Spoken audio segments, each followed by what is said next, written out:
Evangelho de Mateus, capítulo 14, versículo 13, diz a palavra de Deus. E Jesus, ouvindo isso, retirou-se dali num barco para um lugar deserto, apartado, e sabendo o povo, seguia-o a pé desde as cidades. E Jesus, saindo, viu uma grande multidão, e possuído de íntima compaixão com ela, curou os seus enfermos. E sendo chegada a tarde, os seus discípulos aproximaram-se dele, dizendo: o lugar é deserto, e a hora é já avançada. Despede a multidão para que vão pelas cidades e comprem comida para si. Jesus, porém, lhes disse: não é mister que vão, dai-lhes vós mesmos de comer. Então eles lhe disseram: não temos aqui senão 5 pães e 2 peixes. E ele disse: trazei-mos aqui. Tendo mandado que a multidão se assentasse sobre a erva, tomou os 5 pães e os 2 peixes, e erguendo os olhos ao céu, os abençoou. E partindo os pães, deu-os aos discípulos, e os discípulos à multidão. E comeram todos e saciaram-se, e levantaram dos pedaços que sobejaram 12 cestos cheios. E os que comeram foram quase 5.000 homens, além das mulheres e crianças. A Bíblia diz que houve um tempo entre o povo de Israel, quando estes saíram da terra do Egito e peregrinavam pelo deserto. A Bíblia Sagrada diz que o povo teve fome. E quando o povo teve fome, o povo começou a reclamar, começou a murmurar. E a Bíblia Sagrada diz que esse povo reclamando e murmurando, questionando e dizendo: melhor nos fora ter ficado na terra do Egito. Melhor para nós é levantar um líder e assim voltarmos, retrocedermos para a terra do Egito. A Bíblia Sagrada diz que Deus então envia pão do céu. A Bíblia diz que Deus envia o maná, e o maná serve então para aquelas pessoas como alimento. E todos os dias Deus enviava o maná, todos os dias Deus enviava o pão, todos os dias Deus enviava o alimento para aquelas pessoas, porque Deus olhara para a necessidade daquelas pessoas e Deus atendera o clamor daquelas pessoas. Então o que nós observamos é que Deus, ao longo da história, Ele sempre viu a necessidade do ser humano. Ao longo da história, Deus sempre percebeu e esteve sensível à necessidade do ser humano. E todas as vezes que o ser humano necessitou da sua intervenção, e todas as vezes que o ser humano clamou a Ele por ajuda, Deus interviu na situação, e Deus atendeu dos céus ao seu clamor. O texto que lemos narra algo muito semelhante, pois o texto que lemos nos narra um momento em que Jesus ele se ausenta de entre a multidão a qual geralmente ele estava submetido. Geralmente Jesus estava cercado por muitas pessoas, e a Bíblia Sagrada diz que Jesus se ausenta dessas pessoas, adentrando a um barco e partindo para um lugar deserto. E quando Jesus parte para um lugar deserto, a Bíblia Sagrada diz que o povo segue Jesus por terra. Isso demonstra que aquelas pessoas, elas enxergam em Jesus e reconhecem em Jesus a única saída. Aquele povo era um povo que talvez vivia sem esperança. Aquele povo era um povo que talvez vivia abandonado, vivia esquecido. Aquele povo era um povo cheio de necessidades, cheio de dificuldades. E geralmente as autoridades não lhes ouviam. As autoridades não interviam nas suas vidas. As autoridades não faziam nada para melhorar a vida daquelas pessoas. Então nós estamos falando de pessoas que são pobres, nós estamos falando de pessoas que passam fome, nós estamos falando de pessoas que estão doentes, nós estamos falando de pessoas que estão abaixo da linha da pobreza, pessoas que vivem realmente uma vida desgraçada e miserável. E quando essas pessoas ouvem a mensagem de Jesus, e quando essas pessoas têm contato com o ministério de Jesus, elas veem em Jesus a sua única esperança. Elas veem que Jesus é a única saída para elas. Então compreenda, aquelas pessoas não apenas viram Jesus, como a única saída, mas elas reconheceram Jesus como a única saída. Uma coisa é você ver alguém que é capaz, outra coisa é você reconhecer que aquela pessoa é capaz. Qual é a diferença entre ver e reconhecer? Ver é apenas admitir que aquela pessoa é capaz. Reconhecer é você se submeter, é você compreender e se render. Muitas pessoas veem a capacidade de outros e não reconhecem por inveja. Aquelas pessoas, quando viram, reconheceram. Quem está sedento, quem está carente, quem está necessitado, quem está faminto, precisa reconhecer que Jesus é a única saída. Vê-lo não é suficiente. Quantas pessoas têm visto milagres que Jesus está fazendo, mas não o reconhecem nos seus caminhos, não o reconhecem na sua vida, e por isso as mesmas coisas não acontecem na sua vida, porque veem, mas não reconhecem. O diferencial na vida dessas pessoas é que elas viram e reconheceram. E o que é que essas pessoas fazem? Essas pessoas fazem um esforço tremendo. Essas pessoas fazem um esforço até mesmo sobre-humano para ir até Jesus. Reconhecendo quem Jesus é e reconhecendo quem elas são, a necessidade que elas têm, elas fazem um esforço tremendo. Elas fazem um esforço quase que sobre-humano para ir até Jesus. E por que elas fazem um esforço sobre-humano? Porque aquela multidão estava repleta de enfermos. Naquela multidão existiam pessoas paralíticas. Naquelas pessoas haviam pessoas que estavam fracas de fome. Haviam pessoas que passavam fome. Naquela multidão haviam debilitados. Várias debilidades eram uma realidade na vida daquelas pessoas. No entanto, as pessoas viram Jesus adentrar ao mar, dentro de um barco. Jesus vai navegando o mar da Galileia, naquele barco. E aquelas pessoas seguem a pé. Doentes, paralíticas muitas delas, famintas muitas delas, com debilidades, dificuldades de andar, muitas vezes pela idade, mas elas seguem Jesus a pé.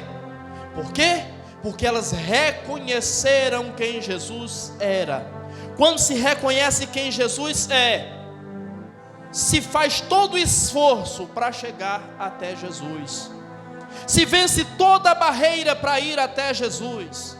E a pergunta que não quer calar é: aquelas pessoas fizeram um esforço quase que sobre-humano para chegar até Jesus. E você, que esforço tem feito? E nós, que esforço temos feito para estarmos na presença de Jesus?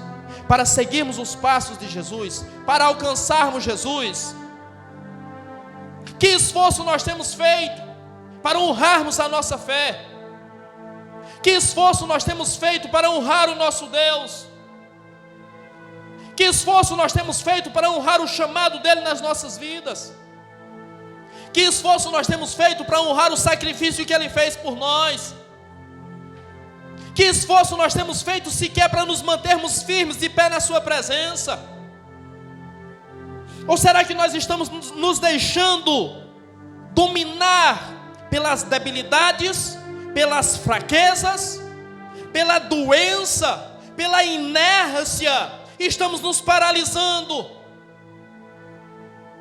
Todo sacrifício é pouco para ir até Jesus. Todo sacrifício é pouco para se manter na presença de Jesus. Tudo que você fizer ainda é pouco comparado mediante aquilo que ele fez, e aquilo que ele faz, e aquilo que ele está fazendo por você. Mas a pergunta continua: que esforço você tem feito para permanecer na presença de Jesus? Isso é para você pensar, porque isso reflete a importância que ele tem na sua vida.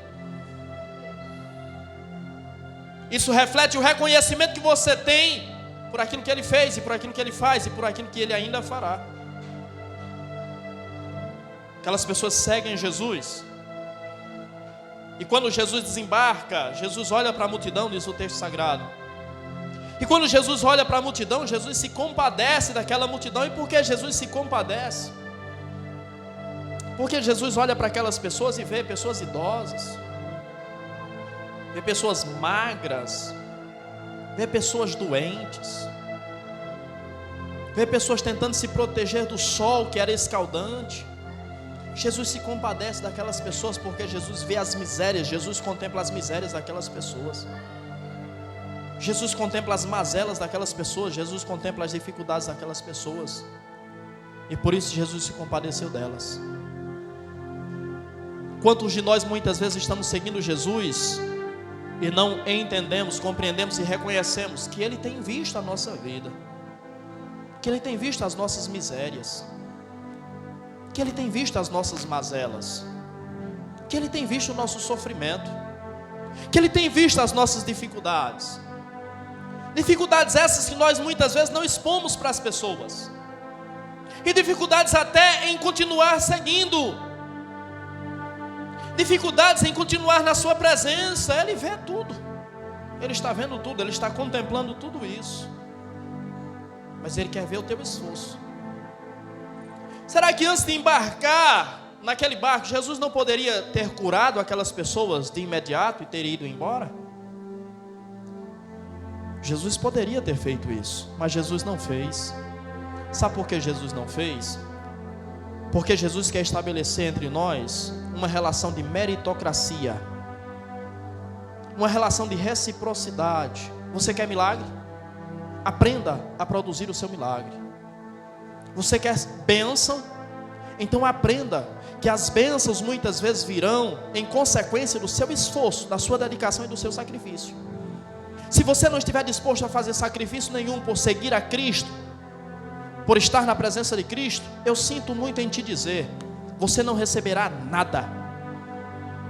Você não receberá provisão, você não receberá milagres, se você não estiver disposto a sacrificar a sua vida para estar na presença de Jesus.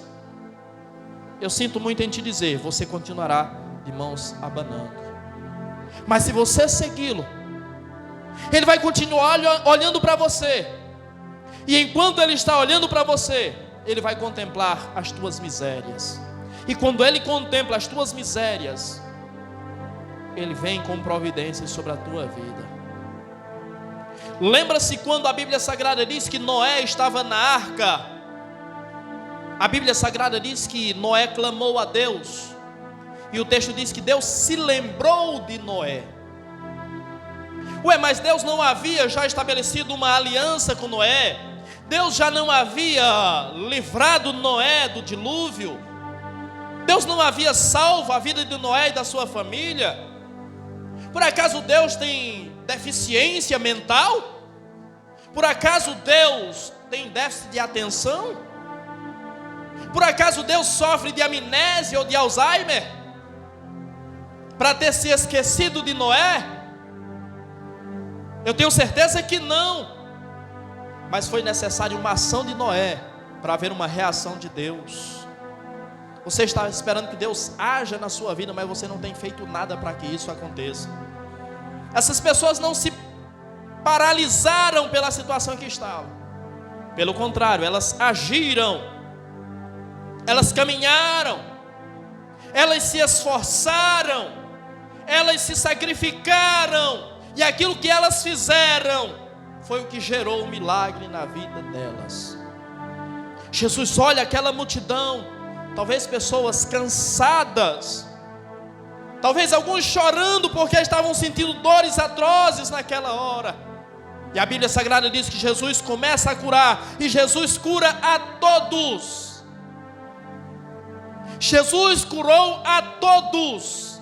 Quantos doentes tinham naquela multidão? E Jesus curou a absolutamente todos. Quando a Bíblia Sagrada diz que Jesus curou a todos, existiam diversos tipos de pessoas ali, existiam diversos tipos de doenças, existiam diversos tipos de problemas entre aquelas pessoas. E Jesus solucionou absolutamente tudo. todas as dificuldades. Quem estava com febre foi curado da febre. Quem estava com gripe foi curado da gripe. Quem estava com dor de cabeça foi curado da dor de cabeça. Quem estava com depressão foi curado da depressão. Quem estava com ansiedade foi curado da ansiedade. Quem estava com dificuldades psicológicas, mentais, foi curado das dificuldades mentais. Quando a Bíblia Sagrada diz que Jesus curou a todos, Ele está dizendo que aqueles que estavam angustiados também foram curados por Ele. Será que Ele mudou ou será que Ele continua fazendo exatamente a mesma coisa? Dentro de um templo religioso, há muitas personalidades e há muitas realidades, há muitas histórias, há muitas particularidades. E Jesus está dizendo: eu trato com cada particularidade, eu trato com cada pessoa individualmente, eu curo cada enfermidade individualmente, eu venho de encontro à necessidade de cada um individualmente, não interessa qual seja, não interessa qual é, eu vou de encontro a todas elas. Quantas pessoas Jesus curou naquela ocasião? Eu não sei, o texto não diz. Quantas pessoas Jesus pode curar hoje? Talvez você esteja dizendo: pastor, mas eu não sinto nenhuma dor. Talvez você não sinta dores físicas, mas talvez você sinta dores emocionais. Quantas pessoas Ele pode curar hoje? E eu digo a você: Ele pode curar a todos. E o que é necessário para que eu seja curado por Ele? Exerça fé. A fé vai gerar em você ação, e a ação vai produzir o milagre. Você tem fé suficiente para permanecer firme de pé na sua presença? Se você tiver fé suficiente, Ele tem poder para curar. Lembra-se que um homem foi até Jesus e disse: Senhor, o meu filho está enfermo, está endemoninhado. Eu levei ele para teus discípulos, mas os teus discípulos não puderam curar. O Senhor pode curar? E Jesus disse: se você tiver fé, se você puder crer, eu posso curar. Sim, Senhor, eu creio, me ajuda na minha incredulidade. O que aquele homem fez? Mesmo depois de tantas decepções, ele foi até Jesus, ele fez o esforço, ele fez o sacrifício, ele produziu o milagre, ele gerou o milagre. Entenda, nada acontece por acaso. Toda ação produz uma reação. Aquilo que nós esperamos que aconteça, nós precisamos fazer com que aconteça. Jesus então começa a atender aquelas pessoas. Jesus está pregando, Jesus está ensinando e Jesus está curando. Jesus fica um dia inteiro com aquelas pessoas, cuidando daquelas pessoas. Não apenas curando dores físicas, mas conversando com pessoas, escutando pessoas, entendendo pessoas. Ele ainda escuta. Você pode falar com Ele, porque Ele ainda escuta você. E enquanto Jesus está dedicando o seu dia inteiro àquelas pessoas, muitos daquela multidão depois vão abandoná-lo. Aliás, na última hora, todos vão abandoná-lo. E a pergunta que se faz é: quantos conseguem reconhecer o sacrifício que é feito por eles? Quantos conseguem reconhecer o sacrifício que Jesus fez por eles? Quantos de nós conseguimos reconhecer o sacrifício que Jesus fez por nós? Aí você me pergunta: pastor, mas que sacrifício? Passar um dia conversando, pregando e curando? Entenda que Jesus era um ser humano. Como ser humano, Jesus se cansava. Como ser humano, Jesus tinha necessidades físicas. Como ser humano, Jesus tinha necessidades fisiológicas. As mesmas necessidades que você tem, Jesus tinha também. No entanto, ele dedicou o seu dia inteiro àquelas pessoas. E quantos conseguem reconhecer o sacrifício e o esforço que ele fez? Jesus, em alguns momentos, quis ir ao banheiro, por exemplo, mas ele estava envolvido, ele estava atendendo aquelas pessoas. Será que você consegue reconhecer o sacrifício que Jesus fez por você? Será que você consegue reconhecer o sacrifício que outras pessoas fazem por você? Existem pessoas que anulam a sua própria vida pelo bem-estar de outrem. Seja esse outrem filho, seja esse outrem marido, seja esse outrem esposa, seja quem for. Existem pessoas que se anulam a própria vontade, anulam a própria prioridade em favor do outro. E quantos conseguem reconhecer? Quantos reconhecem o esforço que você faz? Quantos conseguem perceber que você muitas vezes está anulando a sua vida pelo outro? Olhe para Jesus, olhe para o exemplo de Jesus. Na última hora, todos abandonaram. Então, às vezes, a pessoa por quem você está se sacrificando, a pessoa por quem você está sacrificando aquilo que de fato é importante na sua vida, a pessoa por quem você está sacrificando os seus próprios interesses, as suas próprias necessidades, no final poderá te abandonar. Porque uma coisa que impera e que reina no coração do ser humano, infelizmente, é a ingratidão. Não espere que as pessoas reconheçam o que você faz. A duras penas eu tenho aprendido isso. E eu espero que você não precise passar pelas mesmas dificuldades que eu passei e que eu passo, para aprender isso.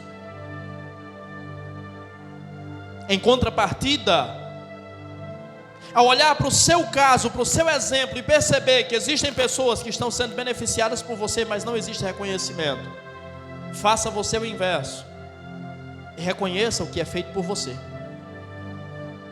Reconheça o que pessoas fazem por você, o sacrifício, o esforço, o empenho, a dedicação que fazem por você. Mas acima de tudo, reconheça o que Jesus fez e o que Jesus faz por você. Não seja ingrato da mesma sorte que os outros têm sido ingratos com você. Entenda uma coisa: para ir a Jesus é necessário um grau, um nível de fé elevadíssimo. E por quê? Porque Jesus está indo para uma região deserta. E aquelas pessoas cegamente seguem Jesus a uma região deserta. Entenda que aquelas pessoas eram necessitadas.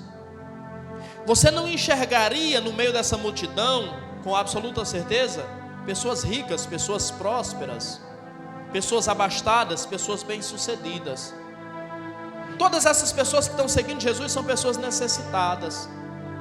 E Jesus está indo para uma área deserta e elas precisam de muita fé para seguir Jesus. E por quê? Porque no deserto não tem nada.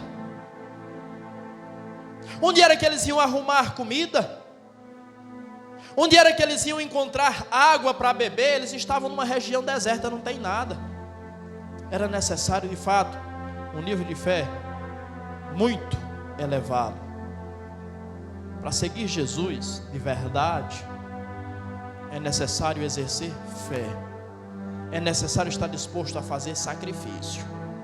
Se você não está disposto a fazer sacrifício, se você não está disposto a se sacrificar, eu sinto muito, você não conseguirá ir muito longe na caminhada cristã, na caminhada da fé. Você não conseguirá alcançar Jesus, nem sequer de vista. Você não conseguirá chegar onde Jesus está. Porque essa é a proposta do Evangelho.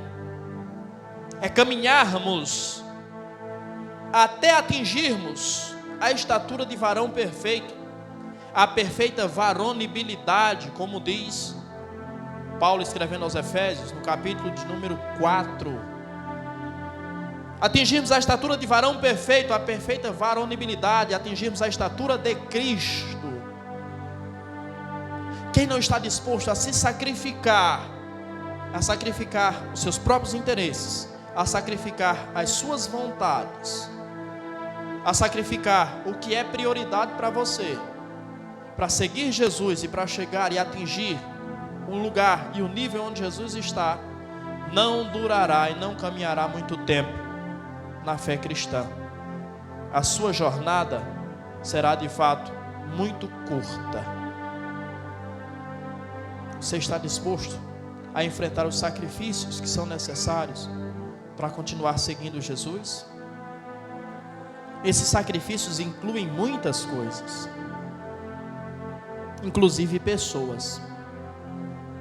Pessoas precisarão ser sacrificadas para que você continue seguindo Jesus e para que você chegue até onde Jesus estará te esperando.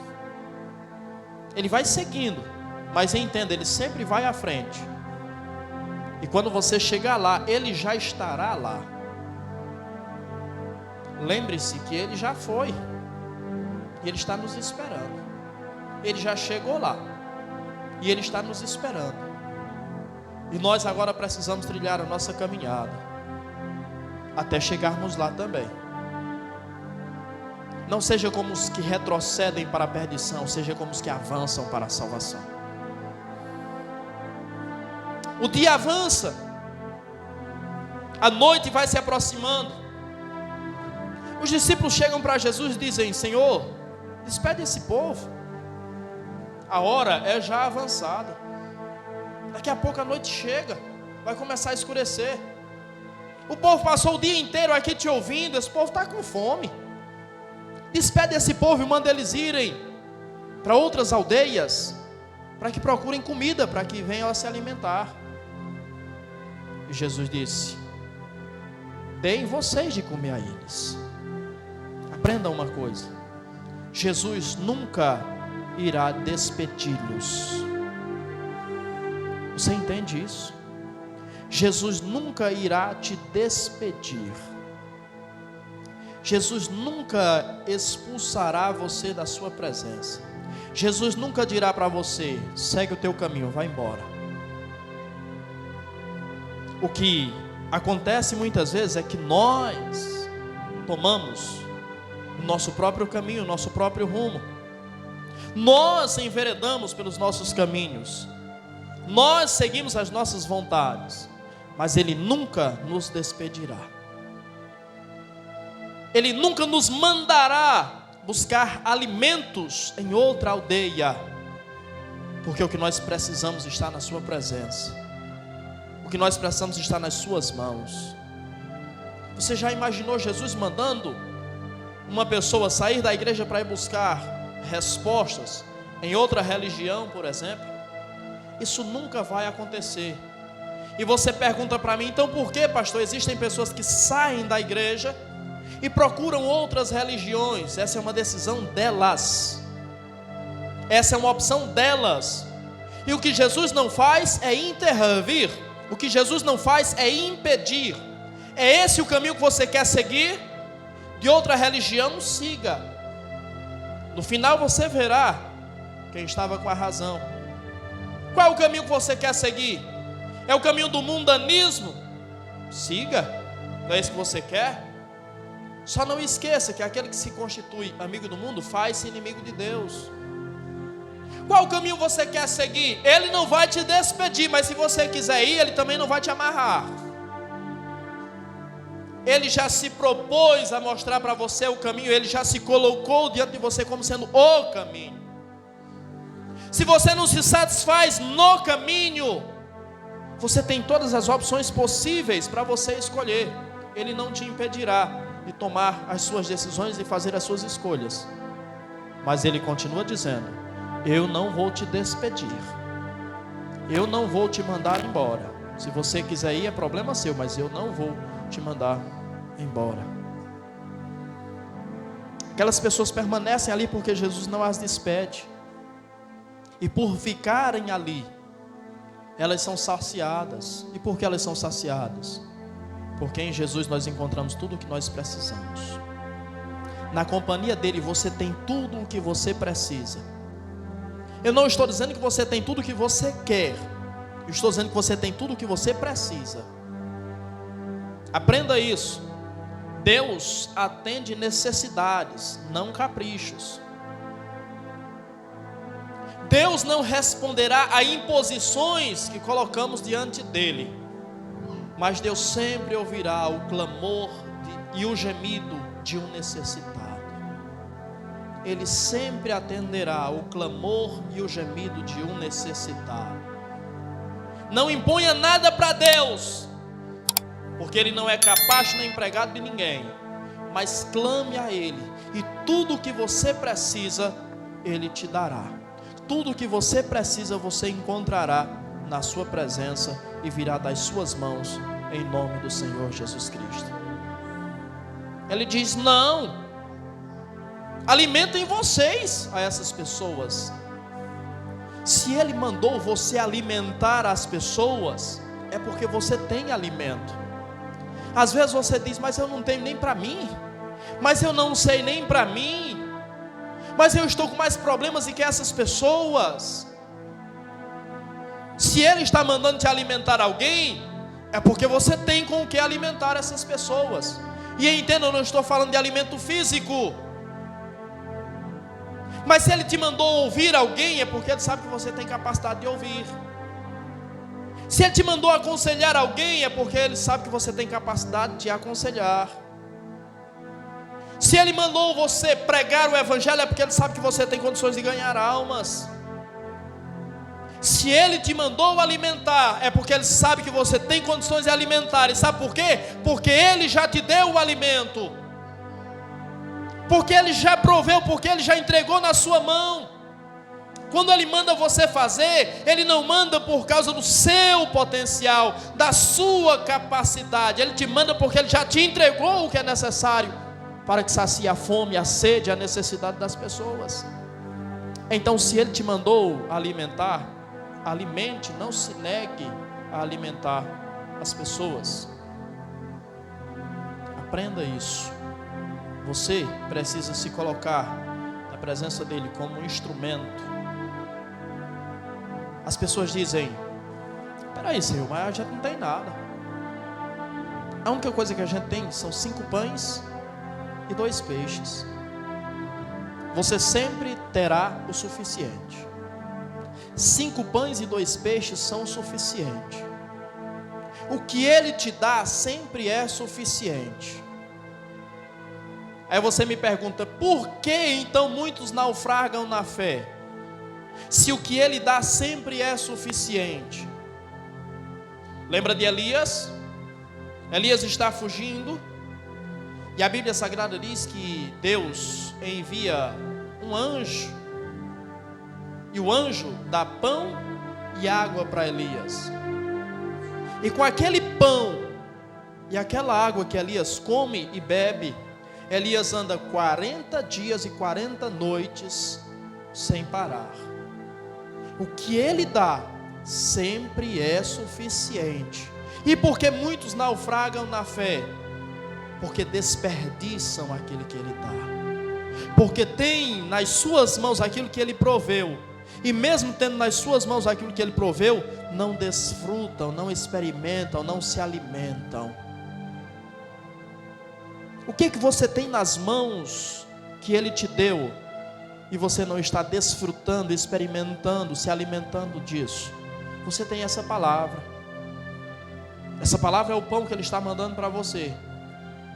Mas quantos estão de fato se alimentando dessa palavra? Ou quantos estão apenas preocupados com o relógio? Estão preocupados com a hora que vai passar, para que termine logo? Quantos estão refletindo e meditando naquilo que está sendo falado? Quantos estão se inserindo nessa mensagem?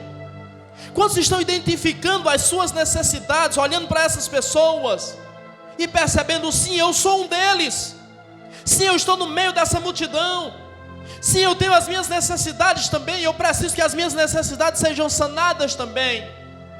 A resposta está sendo enviada, o pão está sendo disponibilizado, e quantos estão se alimentando desse pão? Ou você se alimenta desse pão, ou você ficará fraco. Você perderá a energia, você perderá as forças. E você vai naufragar, e você vai fracassar, e você vai morrer. Mas o que Ele te deu sempre foi e sempre será suficiente. Tem 5 pães e 2 peixes, não tem problema. Traz aqui, coloca aqui na minha mão. Quando Ele coloca os pães, ou quando eles colocam os pães nas mãos de Jesus, a Bíblia Sagrada diz que Jesus ergue os olhos aos céus e abençoa aquilo. Entenda uma coisa: quando Jesus abençoa aquilo se multiplica. Jesus não está multiplicando o pão, Jesus está multiplicando fé, Jesus está multiplicando esperança, Jesus está multiplicando força, Jesus está multiplicando coragem, Jesus está multiplicando ânimo. É muito mais do que pão. Será que Ele já está fazendo isso aí? É muito mais do que pão, não é pão que Jesus está multiplicando. Jesus está concedendo àquelas pessoas vida abundante como Ele prometeu. Jesus está concedendo àquelas pessoas a possibilidade de prosseguirem nas suas vidas. Há pessoas aqui que já desistiram da vida, há pessoas aqui que estão tão abandonadas, que até elas mesmas já se abandonaram. E Jesus está dando a essas pessoas uma nova oportunidade.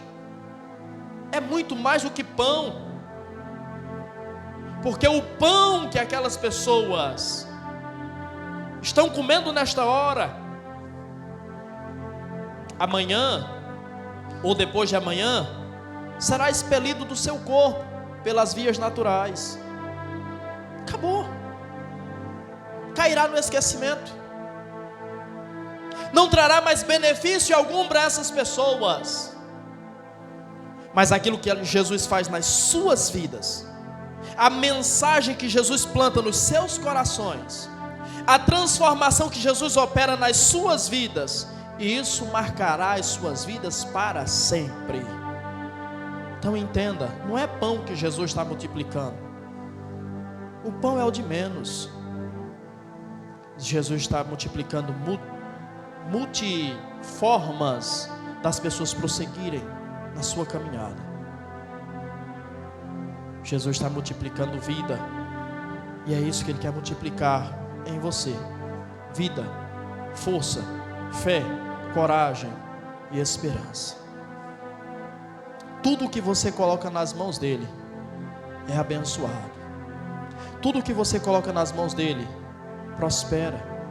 Tudo que você coloca nas mãos dEle é multiplicado. O que você tem a entregar nas suas mãos hoje?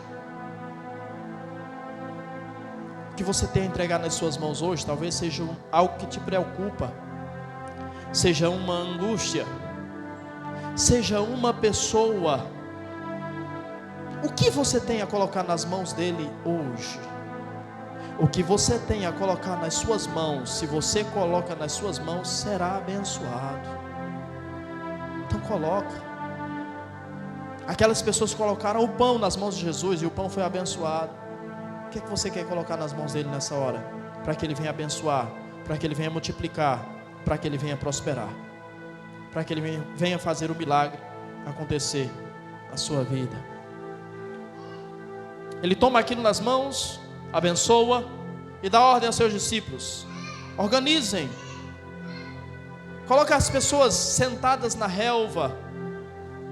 E quando as pessoas são colocadas sentadas na relva, a Bíblia Sagrada nos ensina uma outra lição muito importante. E a lição que a Bíblia Sagrada nos ensina é para que nós recebamos o milagre, a bênção, a provisão, é necessário ter organização e obediência.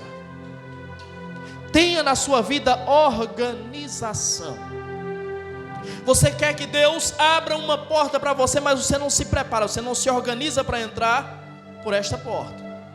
Você quer que Deus faça um milagre na sua vida, mas você não faz a sua parte. Jesus deu uma ordem: sentem-se na relva, e eles sentaram-se, separados em grupos de 50. Então eles se organizaram para receber a bênção. Jesus coloca o alimento nos cestos, e os apóstolos começam a distribuir tudo organizado. Sem organização você não prospera. Sem organização as coisas não fluem. Sem organização as coisas não acontecem. Você vai continuar querendo, você vai continuar desejando, mas se você não se organizar, se você não organizar a mente, se você não organizar as contas, se você não organizar as coisas, nada vai acontecer. Então tenha organização. Você dará o primeiro passo para que as coisas aconteçam na sua vida. Obediência. Aquelas pessoas poderiam muito bem, ao ouvir a ordem de Jesus de se assentar na relva, alguns poderiam ter sido rebeldes e dizer: não, eu não vou fazer o que Jesus está falando, eu vou me sentar naquelas pedras, eu vou me sentar nas colinas, eu não quero sentar na relva. Talvez a relva esteja molhada, então eu não quero me sentar na relva. Aquelas pessoas poderiam muito bem ter desobedecido a ordem de Jesus. No entanto, elas se organizaram e elas obedeceram. Então guarde isso. É necessário organização, obediência, senso de hierarquia e senso de autoridade. Tem muita gente que não cresce na vida porque não tem senso de hierarquia. Senso de hierarquia é você saber que existem pessoas que são superiores a você. E as pessoas que são superiores a você precisam ser respeitadas, precisam ser ouvidas, precisam ser levadas em consideração. Quantas pessoas nos empregos não fluem, não sobem, porque não tem respeito à hierarquia. Entenda, quem está em um nível maior do que você está lá porque almejou, conquistou aquele lugar e precisa gozar das prerrogativas que são pertinentes àquele lugar. Senso de autoridade. Senso de autoridade é saber e reconhecer que existem pessoas que têm autoridade para dizer: faça e você faz, vai e você vai, fique e você fica. Existem pessoas que são muito donas de si, muito cheias de autoridade, são muito cheias de vontades próprias. Essas pessoas também não vão fluir, essas pessoas também não vão ser abençoadas, essas pessoas também não vão prosperar na vida. Aqueles que estão em volta de Jesus reconhecem quem Jesus é, a sua autoridade, o seu poder, e que Ele é superior, e reconhecem quem elas são. Elas sabem o motivo pelo qual elas foram até Jesus. Elas foram até Jesus pela sua necessidade. O problema é que existem pessoas que têm necessidades e vão até Jesus por causa da sua necessidade, mas quando têm as suas necessidades atendidas, começam a empinar o nariz, começam a achar que não são mais as mesmas pessoas carentes, necessitadas e debilitadas, porque alguma coisa melhorou, acha que tudo já está no nível que deveria estar. Por isso que a Bíblia Sagrada diz que a altivez de espírito precede a ruína, a soberba precede a queda, e a altivez de espírito precede a ruína. Então tenha, para que você possa prosperar, crescer e ser abençoado, organização, obediência, senso de autoridade e senso de hierarquia. Do contrário, você não será abençoado.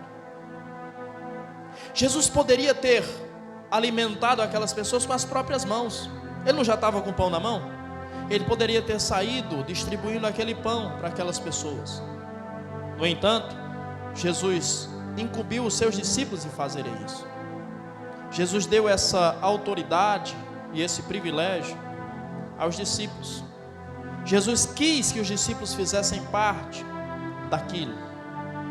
Entenda, há coisas que Deus está colocando nas suas mãos e você tem o poder para fazer. Você tem a capacidade para fazer. Você recebeu dele o privilégio de fazer. Quantas pessoas estão necessitando de você? Ele está dizendo: é você quem vai lá, é você quem vai falar, é você quem vai aconselhar, é você quem vai motivar, é você. Mas o Senhor pode fazer. É você quem vai dar a mão, é você quem vai sustentar, mas o Senhor pode fazer. Sim, Ele pode fazer, mas Ele escolheu você para fazer. Se Ele escolheu você para fazer, então é você que tem que fazer. É você que vai saciar a necessidade de muita gente. É você que vai saciar a fome de muita gente. É você que vai saciar a sede de muita gente. Ele te deu esse privilégio. Entenda uma coisa, Deus te chamou para ser bênção nas vidas. Deus te chamou para abençoar vidas. Lembra-se do que Deus disse a Abraão, Gênesis 12:3. Em ti serão benditas todas as famílias da terra. Em ti. A bênção procederia de Abraão. A bênção viria a partir de Abraão. Através de Abraão, todas as pessoas da terra seriam abençoadas. Através de Abraão, você é abençoado. E a bênção te alcançou através da santa e poderosa palavra que chegou até você. E a pergunta que se faz é: quantas vidas você tem impactado? Quantas vidas você tem abençoado? Se Deus te chamou para abençoar vidas, então quantas vidas você tem abençoado? O texto fala que haviam ali 5.000 homens. E isso excluía mulheres, crianças e velhos. Alguns chegam ao número de 20.000 pessoas. Então havia uma multidão de 20.000 pessoas que precisava ser alimentada. E a Bíblia Sagrada diz que Jesus, ele entrega o pão aos seus discípulos. Vamos entender que os discípulos aqui são os apóstolos. Quantos apóstolos Jesus tem? 12. Então são 12 homens para alimentar 20.000 pessoas. Isso dá um número de 1.666 pessoas para cada apóstolo. Cada apóstolo precisava alimentar 1.666 pessoas, aproximadamente. E a pergunta continua: quantas pessoas você tem abençoado? Os apóstolos já morreram. Os discípulos de Jesus, agora somos eu e você. Somos nós que temos que abençoar essas vidas. É 1 para 1.666. Você tem feito pelo menos 1% disso? Se você estivesse fazendo 1% disso, eu garanto que a realidade de muita gente seria diferente. Eu garanto que muita gente não estaria hoje pensando em dar cabo da própria vida. Eu tenho certeza que muita gente hoje não estaria imersa nos vícios, destruindo a própria vida, se você tivesse feito 1% do que se espera de você. Mas Ele não espera que você faça 1%. Ele espera que você faça pelo menos o que os apóstolos fizeram. Compreende a complexidade, compreende o quanto o mundo necessita de nós, o quanto o mundo necessita de você. E talvez você não tenha impactado nem quem está do seu lado, mas Ele espera muito mais de você. Ele espera muito mais do que isso. Em ti, não é em Abraão, não, é em ti serão benditas todas as famílias da terra. Você é responsável por conduzir a bênção de Deus para todas as pessoas. Ide por todo o mundo e pregai o evangelho a toda criatura. Todo mundo e toda criatura, todos precisam ouvir, todos precisam ser alcançados. E quem é responsável por isso é você. Jesus, Ele passa esse dia inteiro fazendo toda esta obra, e Ele encerra a sua obra alimentando, saciando fisicamente aquelas pessoas através do trabalho dos seus apóstolos. E quando Jesus manda recolher o que sobrou, 12 cestos de pães são recolhidos. 12 cestos de pães para 12 apóstolos. Tudo o que é feito é recompensado. Tudo o que você faz será recompensado por Ele. O que você dá para os outros, Deus dará multiplicado para você. Mas aprenda mais uma lição. Jesus, ele faz tudo isso depois de ter recebido a notícia de que seu primo João Batista havia sido degolado, de que seu primo João Batista havia morrido. Quando Jesus sai de onde ele está e entra no barco e sai navegando pelo mar e vai para um lugar deserto, Jesus faz isso depois de receber a notícia que João Batista tinha morrido. Talvez Jesus foi porque Jesus ficou triste com aquilo que aconteceu. Jesus estava precisando passar um tempo só por causa daquilo que aconteceu com João Batista.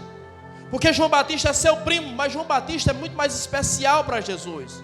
Não é só um primo, João Batista é aquele que veio anunciar a sua vinda. João Batista é o pregador, o profeta que veio para preparar o caminho para ele.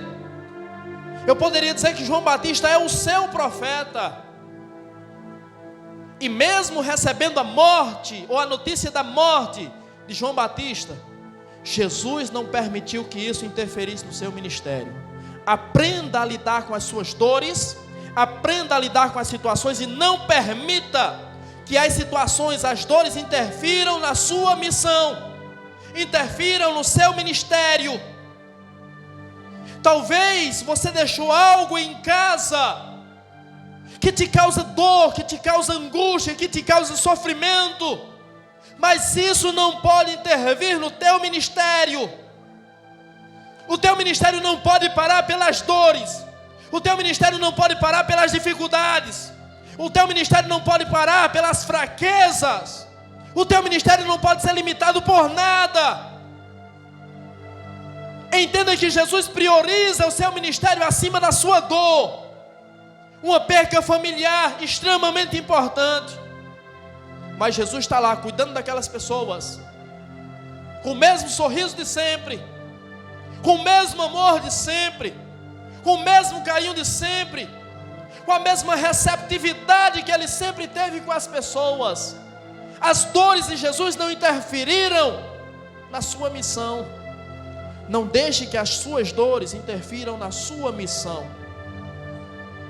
Mas você já descobriu qual é a sua missão? Se você não descobriu qual é a sua missão ainda, você está lento na caminhada. Se você já descobriu qual é a sua missão, compreenda. Muitos percalços aparecerão na jornada, mas nenhum deles pode ser limitador para o cumprimento da missão que Deus colocou nas tuas mãos. Faça o seu papel, cumpra o seu papel, independente de qualquer coisa que possa acontecer. Porque se você cumprir o seu papel, você estará correspondendo às expectativas de Deus. E enquanto você estiver correspondendo às expectativas de Deus, enquanto você estiver cuidando das coisas de Deus, Deus estará cuidando das tuas.